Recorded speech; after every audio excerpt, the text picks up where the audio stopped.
Right, hello, this is a branch vlog for 0.2.3.2, the one to do with getting the rest of the lore items sorted. It's got a bit of a poorly named branch with like map, photo, and document. At one point there was file, note was already made, pager and radio and computer were made beforehand, but I've expanded in ways, I've simplified and unified in others, which I will show you now. So the document item. First, let me explain how things work now. So, you have your data assets. Remember that the data assets are like structs, but it's a more modern way of working. So, you see here we've got like an item data asset, and where you'd normally put in all your struct variables, and then you'd fill that you'd like link a struct, wouldn't you? And then you'd fill them in for a particular item.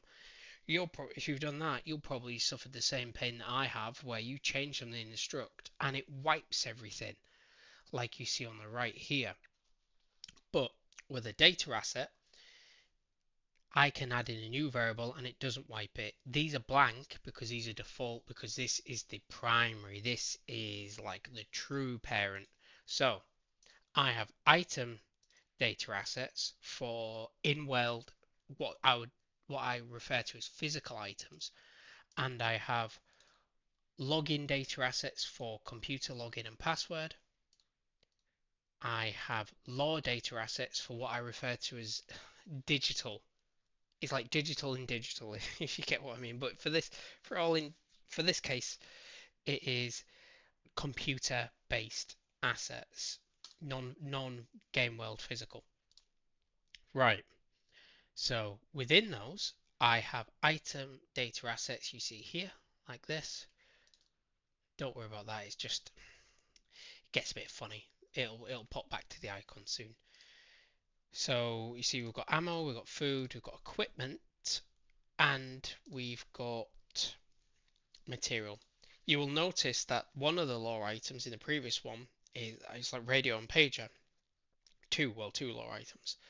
And pager's not needed anymore, but I won't delete it just yet.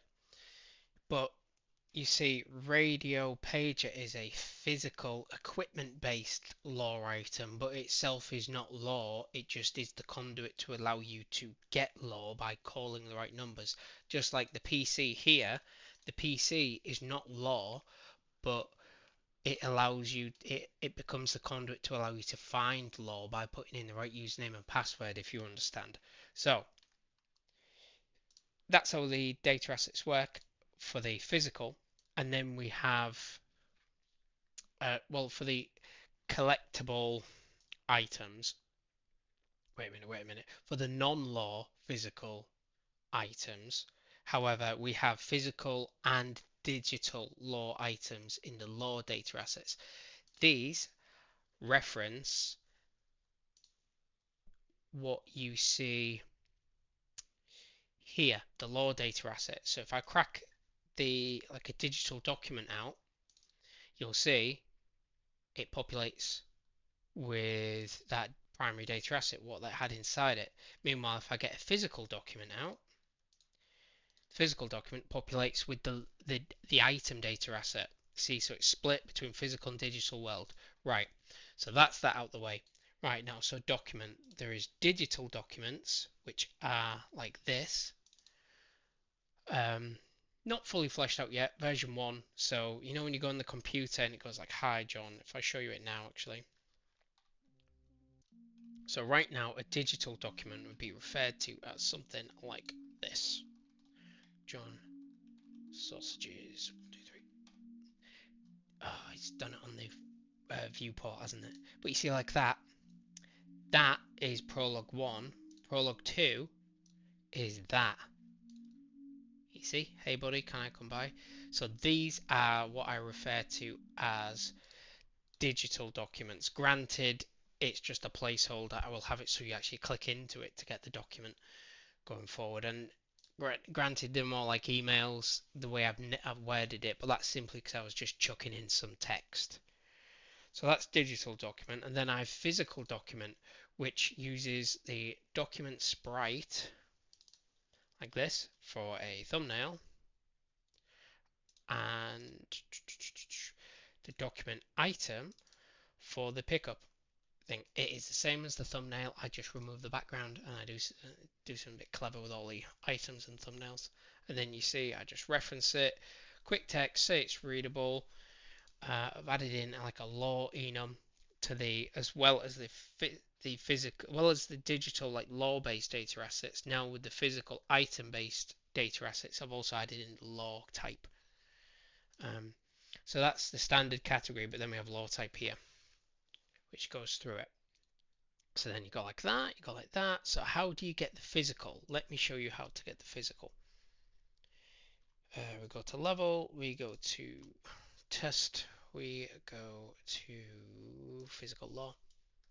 So if I play it, get the Barry's top secret information, right click read, there you go, do not look inside, and that is that data asset you saw, the one I showed you. So that's document.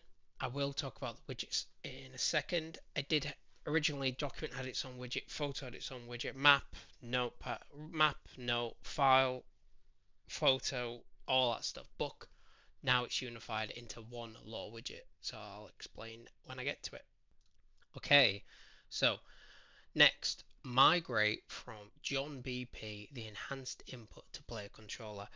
I did touch on this on, I believe, part 4 or part 5 of the Numpad playlist. If I just explain it quickly for you, this was a user error. This was like what I refer to as unknown unknowns. So you don't know that you don't know. That is the best way. So I was doing a lot of tutorials back in 2023, and I put all the input, not even enhanced input, just classic input on John BP. So that's your protagonist. That's who you see me moving. I am slowly migrating from that. I've migrated from input to enhanced input. Great, we've cracked it about 10, 11 branches ago. But I realized, wait a minute, player controller, surely that should be the input. And then I thought, right, how if I don't want to put my input on John and then have to put input on something else and then input on something else and then go, oh, when John goes in range of this, then this takes input, blah blah blah blah blah. If I want to simplify that, I need to put this on the controller. So I pinched my function I made in John, default input mapping, put it there, just copied and essentially cut and pasted it here, and then you can see I'm working on it. It's not a difficult task, it's not the task for right now. So you can see I've got setting up things to do like next, the next and previous with the left and right arrows. You can officially use the radio through this route. Radio was originally had its own blueprint. In its blueprint it created its own widgets in there, and then all that sort of stuff. Now the radio widget is held within the main widget, and the player controller gets reference to the main widget and then makes it visible, then invisible. Rather than create, destroy, it's hidden on start, visible, visible toggle like this. But I'm going off topic. Enhanced input now is controlled by the player controller. The player controller controls the pawn, but technically, if I wanted to do, like on Doom Eternal, when you have the ability to take over the remnant before you get like the super shotgun, you could argue that couldn't be possible. Well, it is possible. It's well, they'll find a way, but because it's on the player controller, they're essentially swapping pawn from Doom Guy to the Remnant. But if it was on Doom Guy, then they'd need to replicate the whole thing in the Remnant, and then they'd need to do some sort of stop using Doom Guy, start using Remnant. Meanwhile, this works like an abstraction above the character, and it like it's on the controller, you see. So the controller doesn't care if you're playing as Gary, Bob, Phil, or Phyllis. The controller's just doing input. And this is what I've done. I've put input on input, essentially. I put input to the controller. Right. Create photo item. Similar sort of process. We have physical photos, which go to the LoRa. Physical photos, because it's physical, it's a pickup. Because it's a pickup, it's the item data asset rather than the LoRa data asset. I should really call it like digital item data asset, to be honest. But yeah, so again, gave it some pictures, did that sort of stuff, chucked in some text. It then, that data asset sits in the interact collect law. So I don't think I showed you this with document, but it's just a conduit. It just, this is like a physical manifestation of that document that you saw with the Barry thing, the Barry document, the first thing I showed. And this is then referenced by the pickup actor here, which you see, there you go. So P document Barry 1 is this blueprint. This blueprint holds that data asset holds the information. You see, it's just like a pass-through. Rather than putting it on structs, rather than sticking it just to the blueprint.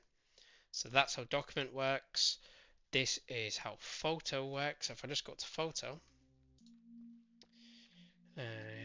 right click, look at, there you go. So it's that at the moment. That's photo. Map is Sorted. Number oh, press that button again. Oh my 1225. god, oh my god. Quiet text to speech. I haven't done it in about 2 months. If I hold Alt and P, it plays the game. If I hold Alt and P while in Chrome, it will do text to speech. Right, ship map. So read, there we go. Just looks like that for now.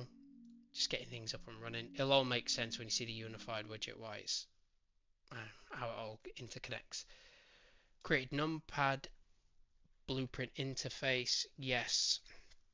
So now, whatever uses the Numpad, as long as I plug in this interface, and as long as there is an event to catch it, the Numpad will be the Numpad is a universal widget that I can plug in any other widget, and I can take advantage of the output that's been typed into the Numpad.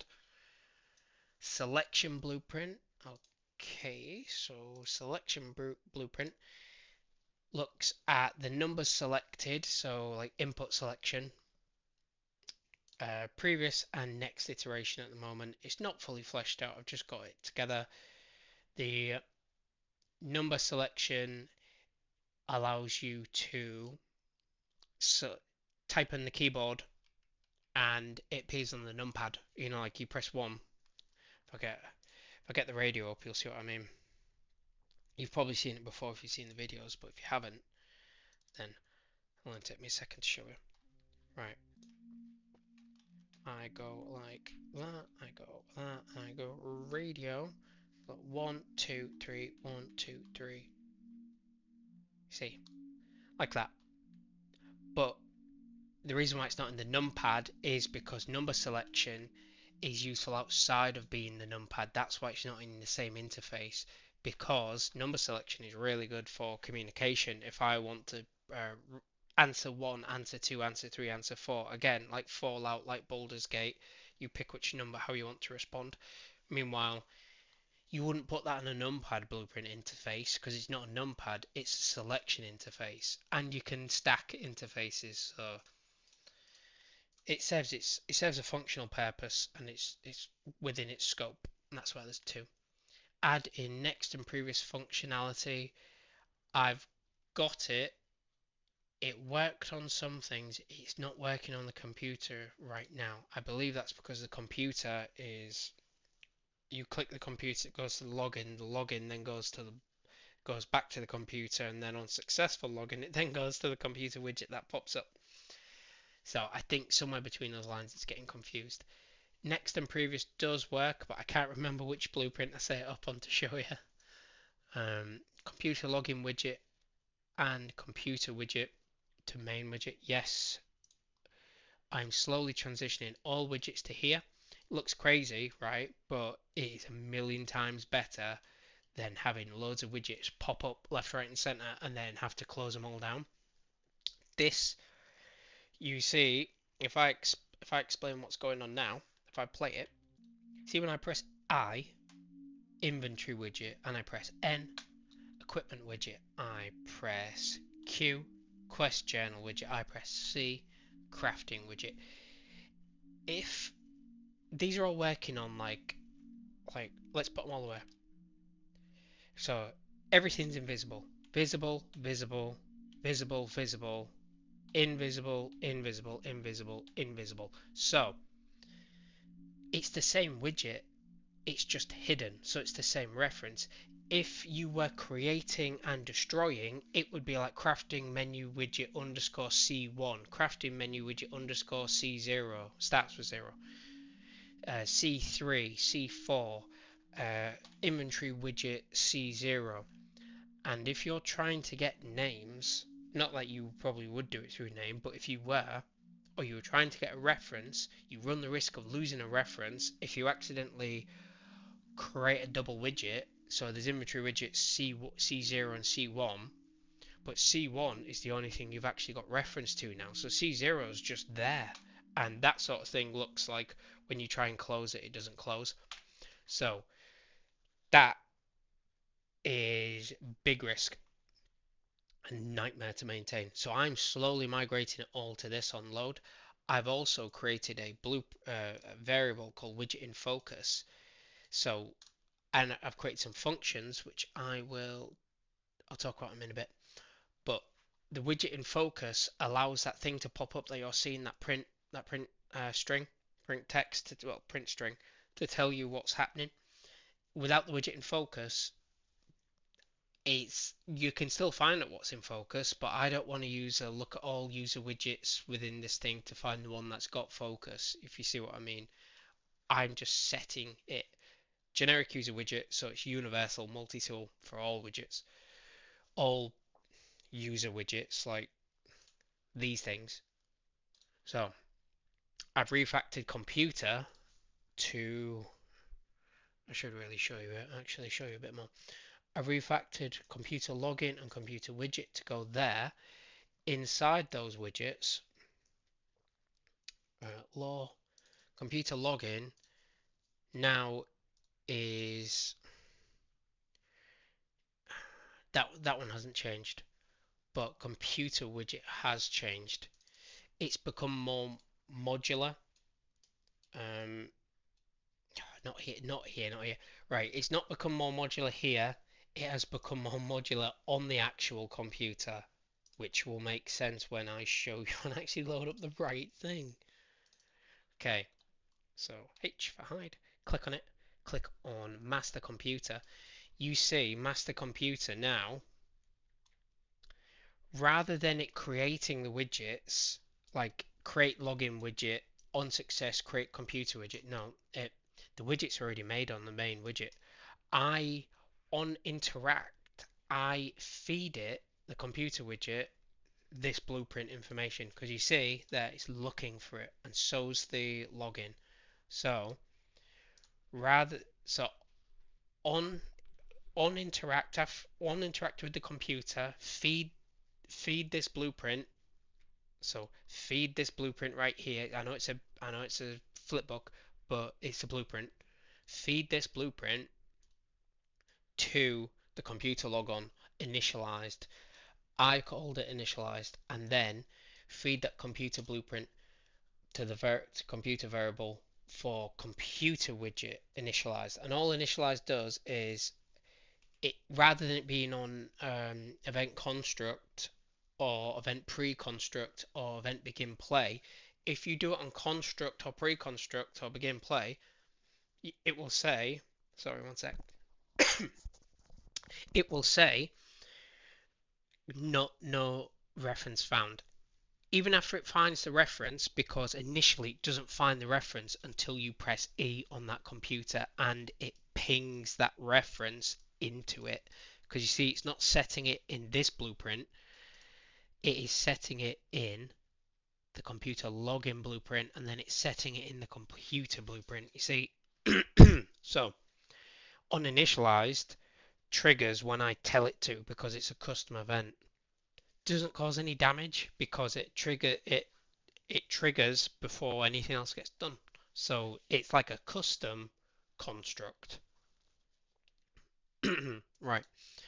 So I do that, and then you see here it's just tidied up. So there's like show login, hide login, show computer, hide computer. It's much more okay. So building blocks, and then these are just what was in the event graph. I've just tidied up. You see, and we've got show computer, that becomes the widget in focus on the main widget.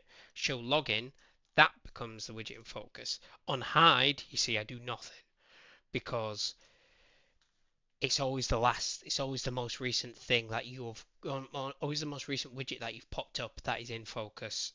I'm not toggling off focus and all that sort of drama.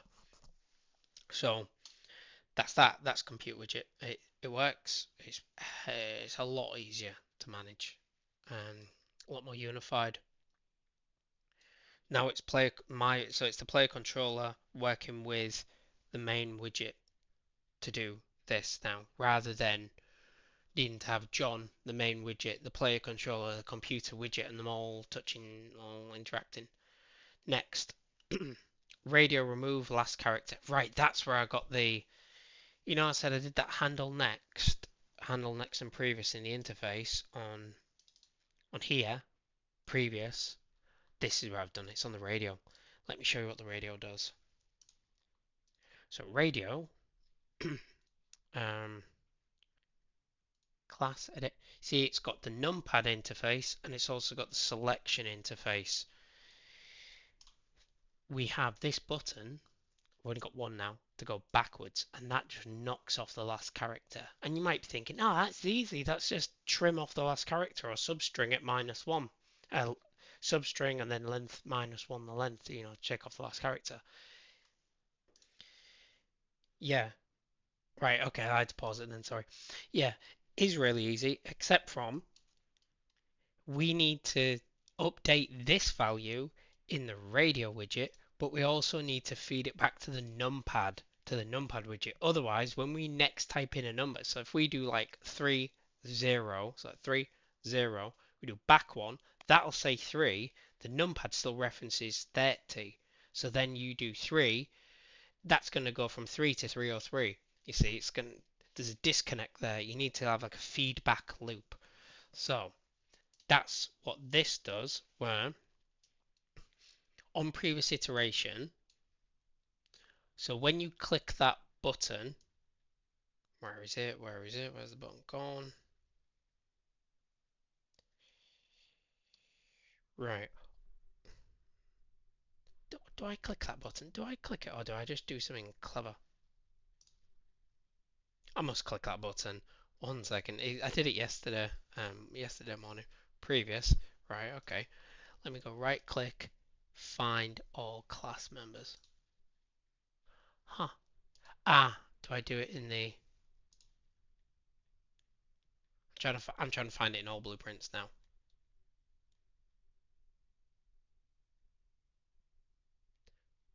Oh, okay, right. But it still goes backwards. The previous iteration does previous iteration. What is happening is when you click that button, the where are you, player controller? The player controller looks at the widget in focus and does handle previous iteration. And so you click that button, it runs this, it then feeds it to the radio, because the radio's always the widget in focus, not the numpad. And it goes, oh, okay, pass it on to the numpad. We get open the numpad.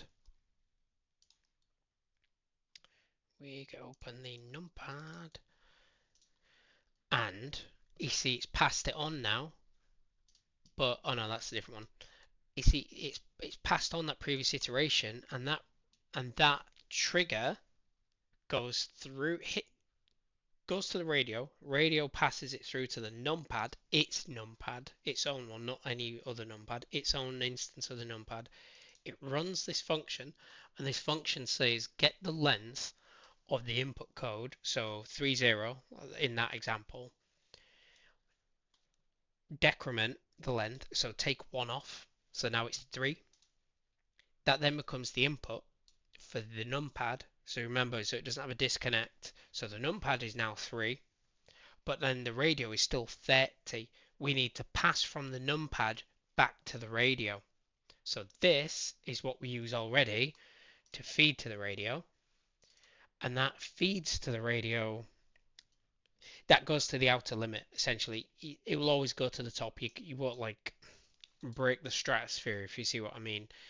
It will only ever go to the max. So that the max outer object out of the outer object of the parent is the radio widget. So go to the radio widget and ping the input, and that is how you can decrement. If I just show you it, I'm conscious this is a proper chitty chatty one, isn't it? But don't worry, it'll get more straightforward. Right click equipped. So if I go like 1, 2, 3, 4. Oh no, oh no. Huh. Oh right. Silly me. I haven't set up the button functionality. I've set up the left arrow functionality. You remember that enhanced input previous iteration function? That thing that's left on the arrow. So if I need to click on it. So wait a minute. If I do like I see. So there is a couple of bugs with it. You need to be clicked in the radio because it's the radio that controls it. I need to tweak it, but it functionally works. So if I do like keyboard 1, 2, 3, and I go numpad 4, 5, 6, 4, 5, 6. I've run out of characters. 1, 2, 3, 4, 5, 6. I've not set up to do all the inputs yet. And then I do left. Click on the radio and then left. So it does work, but buggy.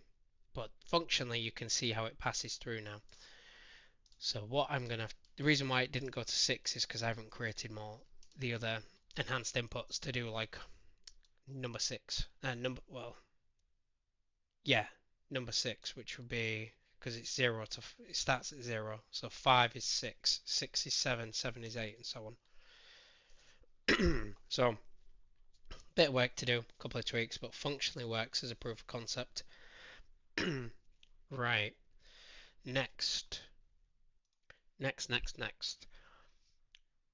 we have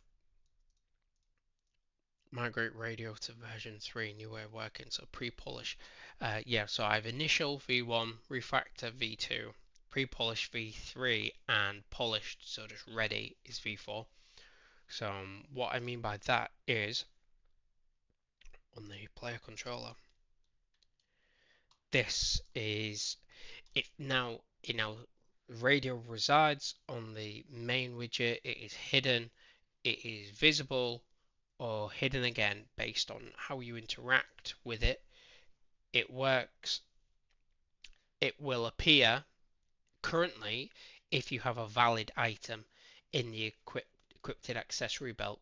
Going forward, I will have a bunch of balls to say is radio equipped, like has radio, and has something else, and then that way it'll just be protagonist like has radio. So it's a version 3. It's almost perfect. That just needs to be a bool rather than looking for anything generic. Because right now, if you chucked anything that could fit in the accessory belt, it would load up the radio. But yeah, that's functionality wise, that is almost finished product. And I just need to repeat the whole process for each one. So there'd be like something for there, something for there. Nice and easy. That's why it's pre-polish. Simplify computer login computer widget and yeah, I've already I've just gone and done it, haven't I? I knew I'd do it out of order. Um, anything else for me to add on top of it? Um, yeah, I've got something to add actually. While it loads it to the main widget, and you might be thinking, oh god, okay, so you've just logged into your computer, but what happens if you go into Barry's computer? Is it going to hold your information? No, it's an overwrite. It reruns initialize, so it's almost like it's like a truncate and recreate, a full overwrite. I'll show you it quickly because this was one of the things I was thinking. So press play. Let me get out the viewport. Oh, come on. I swear it just picks viewport when it feels like it. Right, so I need to press 2 to unlock it at the moment. Well, hard unlock it. There's still the software side. Sausages, 1, 2, 3. There we go. So that's John. You can call it quit. If you do quit, then currently you do need to click back into the game to do it. I've got a bug for it. If I go to Jackie's bedroom, yeah. Let's put the light on. Right, go to Jackie's, which I think is Jackie, and then is it 1, 2, 3, 4?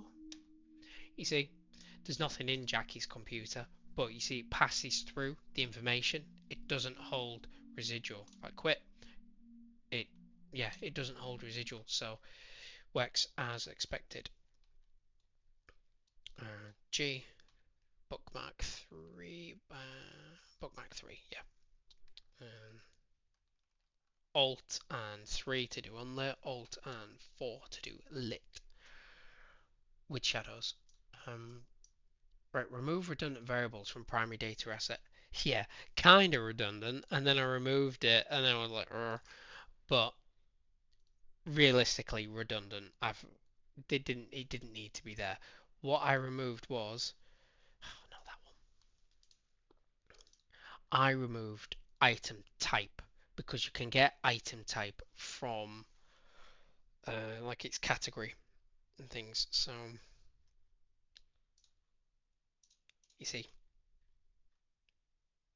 so you can get it. So it's just like, why have I got a name version? And then there was an internal name, and that was being used for a bubble sort. But again, I could just harness the name. Um, it's got spaces in the name, so it's probably not the cleanest way to do a bubble sort of thing. But at the end of the day, like, I need to rework that bubble sort of thing anyway. That was very much tutorial hell, 2023. So trimmed a couple of variables off. If I did that in the struct way, that would have wiped everything for every single thing that used that struct. So yeah, I did it in the data assets way. I trimmed off a variable, no one cared. Everything was good as gold. Documents, so tidied up folders. Yes, you'll see now in lore assets, there's like computer logins, digital document, pager calls, physical book document, map, note, and photo. And then there's radio calls. And then we have in the interact collect, we have like the physical blueprints. I've also put the assets, like all data assets, into their own thing rather than that. It is a faff when it does that. If I open and close it, it should reappear. Yeah. Little tip for you: if you ever try and find data assets and you're sure you've made them, and you're trying to reference it like this, and you go, where is it? Where is it? Even if you type it in, it's probably because it's gone and done this. And all you need to do is open and close it, and then it'll be referenceable again. It's because I've been moving folders. That seems to be when this issue happens. Right, yeah.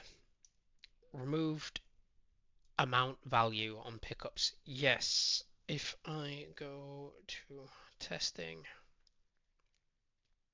physical law, if I play it, you see when I hover over it, because there's only one, it doesn't say like brackets 1. And you also see I've tweaked the text as well, so it looks a bit nicer. things like that. So that is in item interaction, pickup text. Here, I just tweaked it with the usual blueprint stuff. And then there's a function. Where is the function? Where are you hiding, function? Where on earth is that function? Is it on pickup? Is it on the pickup item?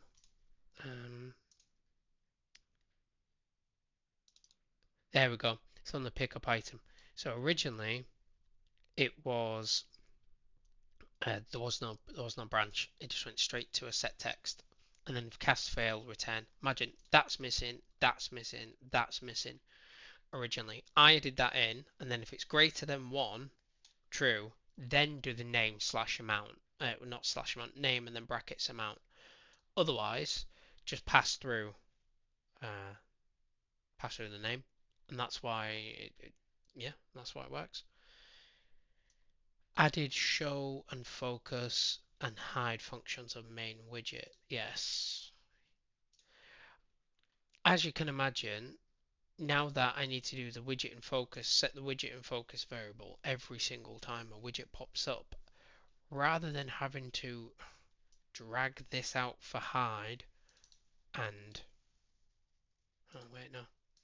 and then drag this out for show, set widget and focus and then UI only, and then when you close it, like you can use the game and the UI and hide the widget. Rather than having to do these separately, I've created functions for them, and then when you get to all the items, like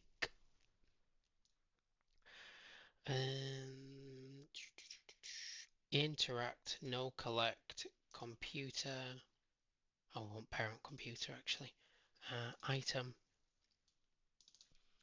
you see here,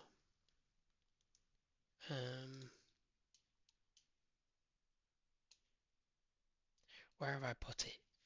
Oh, is it on the widget? Oh, I've hidden it from myself. Let me think. Show focus. Show unfocus. Have I put it on the... It's like a game show.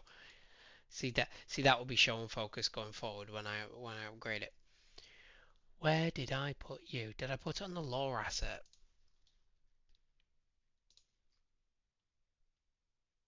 It's here somewhere. It's very sneaky. There you go. It's on the lore master lore blueprint. So he said I'd add all those different lore items, so document, photo, map, and everything, and then I unified it to like a lore, just like a lore blueprint. Well, this is a master lore blueprint rather than having like master document, master map anymore. But those functions, so there you go. So get the main on event used, so on right click read or right click use or right click or look at whatever I've done in for that top text for the used text. Set this, so it's going to be children of this, so the children of this will have the data asset populated. Set this law blueprint as the law variable in the law widget, so then you don't get that none is none nonsense. Well, it's not nonsense, but it can't find the variable, can't find what you're trying to reference. Sets it, does show and focus, so goes to the law, and then it goes, oh, what do you want to show and focus? Well, I've set it to do a user widget, so you just plug in the user widget and it'll go, okay, so now it's visible, now it's in focus, and UI focus as well. So it does that. And then initialize, just like the computers, it initializes it because event construct doesn't work in this situation because it is constructed at runtime, but we have no blueprints to feed it at runtime because we haven't interacted with anything to feed that blueprint variable. So we do this, we initialize it, and then on initializing this, I will talk here. So, whoops, I've migrated all assets, all lore assets to it. So every single one of these, you see, all physical all, yeah, all physical. I haven't done digital because digital's a computer, isn't it? So I haven't done digital. I can do, but I want the digital to come through the computer screen so it doesn't use this widget. Calls, so radio calls and pager calls use the radio, so they're not included. Login goes to the computer, but physical book, those all, what you're seeing on the screen actually, each one of those feeds through to the master law widget because, click off that, because they all share the same background. So these are all the data assets, but if you go to the actual blueprints of them, you will see master law, even though it's a book, we've got photo, and that's master law. So you see they're all children, and these children have the information populated here, and then the information populated here is fed, is the self, is that child, feeds into the law, shows and focuses the widget, initializes the widget. The widget, which we're talking about right now, gets the image, which is currently the pickup sprite, and it has a background image and has an image on an angle. So background image, image on an angle, them two. It gets the name, it gets the text body, sets up whether the next and previous buttons are visible, which relates to law type. So if it's a valid data asset, so getting rid of the non-issue that could potentially arise. If it's a valid data asset, if it's a document, then if it's a, wait a minute, oh no, it's the next. Yeah, so it's because it's all wired funny. If it's a document, a note, a map, or a photo, don't show the next or the previous button. Visibility is passed through because it's both hidden, both visible. If it's a book, show the next button because books have pages, don't they? So that's the logic behind that. We then have map, no map, visibility. Lovely, lovely name. Um, so again, same sort of process except from what we got. What we got? Ah, that's better. If you click on that, you see toggle automatic hiding. That will help you when you click on stuff. So if it's a map or a photo, hide that little angled picture of it, angled version, and show the background version. If it's a document, book, or note, then show the angled one and hide the background one. And this looks like this, which I'll showcase in just a second. I'll just wrap up this one and unify all law widgets. So now you go to law and it's nice and tidy. No more map, photo, file, document, all this sort of stuff. I thought I'm never going to be able to maintain this. And what if I change something? Like I got the document to a good place, document widget, and then I was like, oh, I've got to do it for the image one. Oh, I need to pass it over. So then I just unified it. So now we have computers for the digital law. We have law widget for the physical law, and then we just have radio for I guess you say digital as well. So if I play it now, let me collect everything. Right, we've got right click, look at. So it's a photo, so it's not got the angle, but it's got the background. I do that and look on the left, it says law widget, so it'll always say law widget. It's a note, so it's got the angle thing, but it's not got the background. It's a map, so it's got the background, not the angle, and then it's got documents, so it's like that. And then if it's a book, it's also got the next and previous, which don't work at the moment because I haven't set up book functionality. And that's that. That's law stuff v1. So yeah, thank you. That's it. I smashed it in the last couple of days. Next, Act 1 items. We talked about a few times how like these rooms are pretty cool, but they're just barren. You know, like there's nothing there. You can probably see that now. I've fixed the encoding, video encoding. You can see the floor, and yeah. So all the Act 1 variants, like if they're in prologue, then you can already kind of see the Act 1 variants like that. But let's say you want to look at, oh Nick, show me the communications room. Oh yeah, there you go. You see, so I need to create the Act 1 items to populate this. Um, and then nothing else has changed here except from I've added in 3 right at the end. So migrate all input action, rarely it's enhanced input action, but they still call it IA, input action to play controller. You can see I'm doing that piece by piece if and when I get to it, but this branch will be to make sure I've got everything if I haven't get it all done. Migrate all widgets to main widget.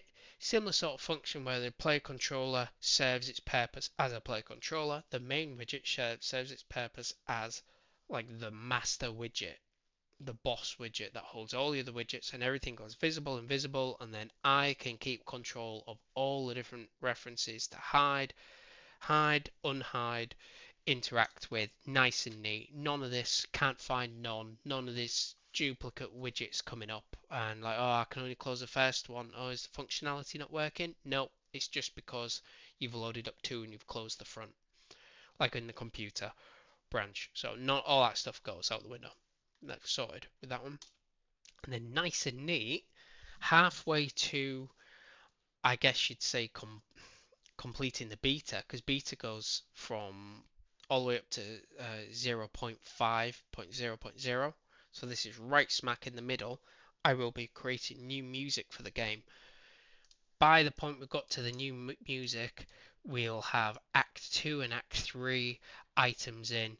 We'll have the normal maps and all the texture maps and all the sprites and all the cool stuff for the enemies and NPCs all done and dusted. John will be more fleshed out. That means like guns, new guns, as well as everything else, at least the texture side of it. Sequences will migrate John's movement left right from doing some sort of clever Z-axis switch. Is it Z-axis? Y-axis? I think it's. I can't remember. The rotator. It's like lilac color. When you drag it off, and it's got like rotator. Switching it from using the rotator logic to whether he's looking left or right to just multi-directional sequences. Video, really good video online. Said about it a couple of branches ago. To do with Octopath Traveler. The developers use Unreal and they show how they used multi-direction sequences, and that's where I got my idea to pinch it. um, Bug buster, so just wiping out a bunch of bugs and creating the Act 2 and Act 3 levels like you've got here. Creating the Act 2 and Act 3 levels. I know I'm working backwards, but I'm trying to show that while we're halfway to beta being finished, by this point we'll have Act 2, Act 3 levels, Act 1, 2 and 3 all populated with items. We'll have a nice and clean player controller, main widget. We'll have all the enemies with all their animations, at least version 1 animations, uh, more interactivity, all that sort of stuff. And then onwards from this, we'll be doing a full proper deep dive into things like quests, events, puzzles, better enemy interaction, traits on enemies. So, you know, like enemy might be resistant to acid if it's freaking in a pool of acid already when it's born in acid. Acid's not gonna hurt it, is it? It's like, oh, here, have some more acid. So, yeah, fair way to go, but we'll smash it. And next up is Act 1 items. That's it. Thank you for your time, and I shall see you. I'd say in probably 2 weeks. Probably do 2 weeks for this branch video, for the next branch vlog for 0.2.3.3. probably a week if I create something cool. See you later.